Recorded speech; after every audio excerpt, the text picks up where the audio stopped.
Di era yang serba cepat ini, digitalisasi telah menjadi bagian yang tak terpisahkan dari kehidupan kita.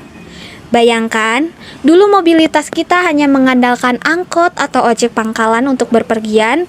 Kini dengan smartphone di tangan kita bisa memesan ojek online dengan mudah dan cepat hanya dengan beberapa sentuhan. Kemajuan digital telah mengubah banyak aspek kehidupan sehari-hari. Mari kita telusuri bersama jejak transformasi digital yang membawa dampak besar dalam berbagai aspek kehidupan.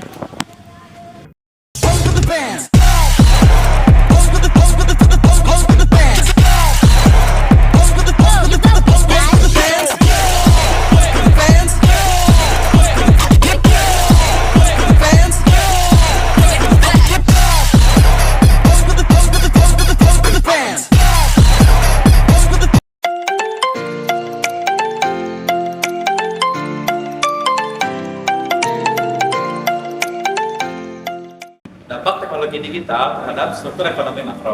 Dampak positif dari dampak teknologi digital terhadap struktur ekonomi makro. Yang pertama yaitu peningkatan produktivitas.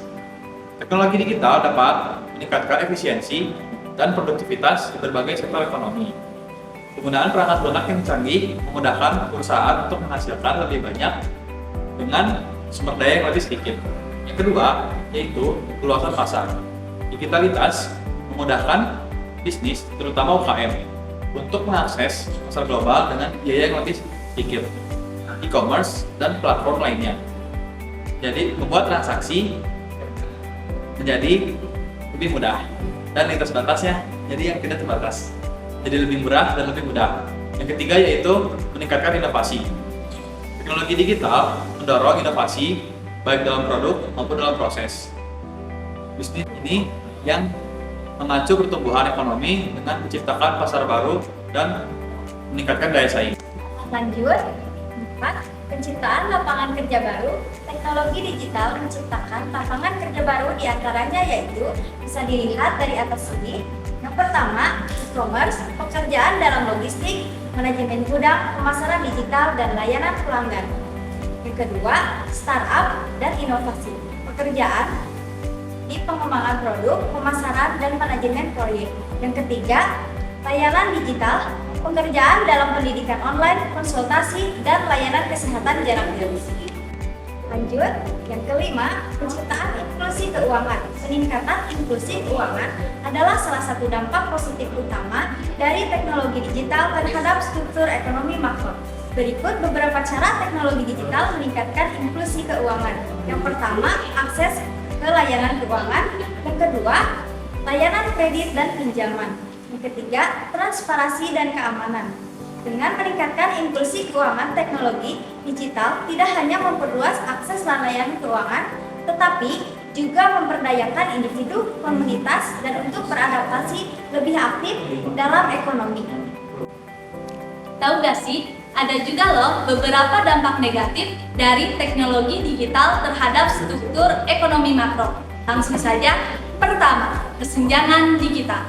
Kesenjangan digital adalah perbedaan akses dan kemampuan dalam menggunakan teknologi informasi dan komunikasi antar individu, bisnis, rumah tangga, dan wilayah geografis, yang dimana akses internet dan teknologi digital yang tidak merata. Contohnya seperti kesenjangan antara wilayah pedesaan dan wilayah perkotaan. Kedua, disrupsi tenaga kerja. Disrupsi tenaga kerja adalah perubahan drastis dalam jenis pekerjaan yang ada, keterampilan yang mumpuni, dan pekerjaan yang ada. Contohnya seperti pekerjaan di sektor manufaktur dan bisnis. Baik, yang selanjutnya, yang keempat ada ketidaksamaan cyber, dan yang kelima ada ketidaksamaan regulasi. Nah, kalau ketidaksamaan cyber itu ada dua contoh. Yang pertama itu resiko pemicu data. Dengan semakin banyaknya data yang disimpan secara digital, resiko kebocoran data, pencurian data itu sangat tinggi. Data pribadi yang dicuri dapat digunakan untuk penipuan palsu atau kriminal lainnya. Nah, yang kedua itu serangan ransomware. Serangan ini mendeskripsikan data korban, meminta data dan dengan tebusan untuk mendapatkan keuntungan.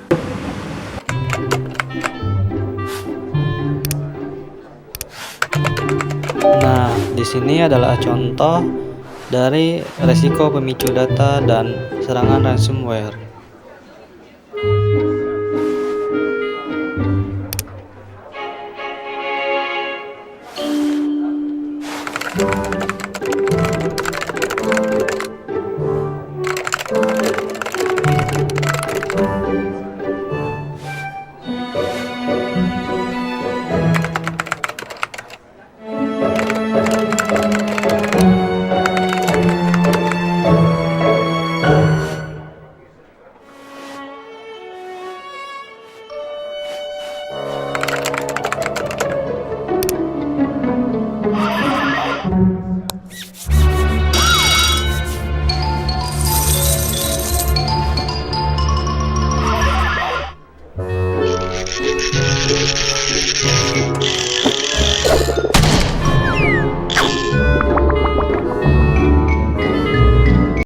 Baik, kita memasuki materi yang terakhir yaitu tantangan dan solusi. Yang pertama yaitu menciptakan regulasi yang adaptif dan melindungi konsumen di era digital. Perkembangan teknologi saat ini sangatlah pesat, terutama di era digital yang membawa perubahan besar pada kehidupan kita sehari-hari. Termasuk dalam dunia perdagangan dan konsumsi. Dengan munculnya platform-platform baru dan bisnis baru, menghadirkan tantangan dan peluang yang sangat besar kepada pelaku usaha dan konsumen. Disinilah peran penting regulasi untuk memastikan terjaganya keseimbangan dari terciptanya pasar yang adil dan transparan. Contohnya seperti dalam perdagangan, masyarakat lebih tertarik berbelanja online dibandingkan berbelanja di pasar ataupun di toko-toko lainnya. Karena dari segi harga juga sudah beda dan juga untuk makanan. Sekarang banyak platform-platform yang menyediakan jasa antara makanan. Dan juga yang terakhir yaitu ada sayuran. Sekarang ada platform-platform untuk membeli sayuran dan kita hanya membelinya di rumah saja. Maka dari itu di era digital seperti saat ini mempermudah masyarakat untuk berbelanja tanpa keluar dari rumah. Selanjutnya, tantangan dan solusi yang kedua yaitu membangun infrastruktur digital yang merata, yaitu memperluas akses internet dan perangkat digital ke seluruh wilayah. Contohnya, program pemerintah untuk menyediakan internet di pedesaan. Selanjutnya yang ketiga, meningkatkan keterampilan digital masyarakat, yaitu dengan memberikan pelatihan dan edukasi tentang teknologi digital. Contohnya, program pelatihan coding dan digital marketing untuk masyarakat. Dan yang terakhir, yaitu meningkatkan kerjasama antar perangkat kepentingan dengan melibatkan pemerintah, sektor swasta, dan masyarakat sipil dalam pengembangan ekonomi digital. Contohnya, menggunakan forum stakeholder untuk membahas isu-isu terkait ekonomi digital. Nah, yang tadi saya dan ini disampaikan merupakan tantangan solusi dari pengaruh teknologi digital terhadap ekonomi makro.